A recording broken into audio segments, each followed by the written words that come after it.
Look around any crowded room. You'll immediately notice people fighting to be seen, but the most dangerous person in that room is often quietly observing. We live in a culture that rewards noise. We're told to speak up, to stand out, and constantly broadcast our lives to secure validation.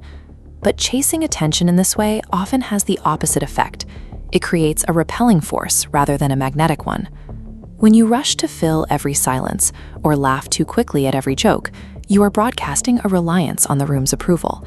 This signals to others that your sense of worth is fragile and dependent on their reaction. Instead of pushing your personality outward and begging for focus, you can cultivate the power of zero attention.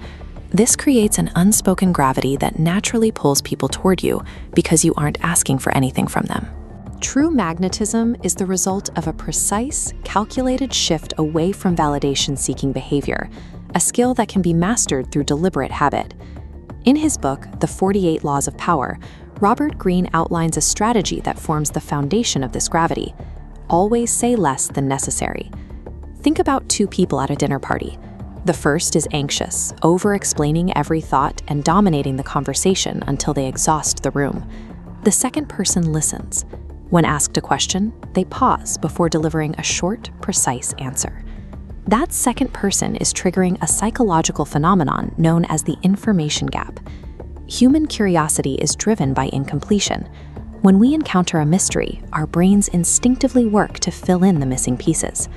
By choosing to withhold your words, you become an unanswered question.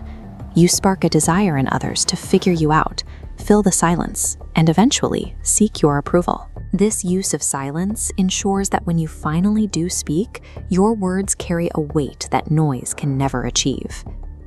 Charles Maurice de Talleyrand survived the lethal chaos of the French Revolution. While others panicked and lost their lives, he operated with absolute, unbreakable stillness. During intense negotiations, he used the silent pause to disarm his rivals. He would sit quietly, letting his opponents talk themselves into a corner. Unable to read him, they would project their deepest fears onto his silence, assuming he held leverage he didn't even possess. Abraham Lincoln used a similar quiet dignity to build trust. His habit of deep listening and comfort with silence made others feel profoundly understood. Psychologists call this emotional containment. It is the refusal to let your face or your voice instantly react to external chaos.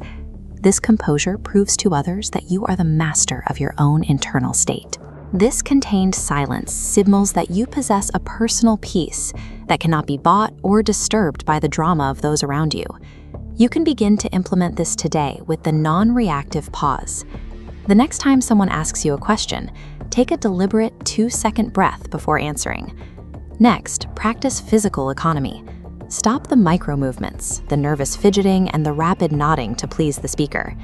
Keep your posture open and your movements intentional to project control. Habit 3 is selective validation. If you hand out agreement to everyone you meet, your opinion loses its value. Withhold constant validation, and your genuine compliments become rare and highly sought after.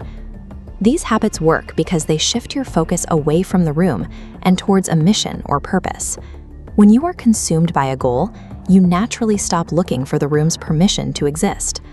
This shift strips away your predictability. You replace the exhaustion of performance with a quiet, undeniable authority.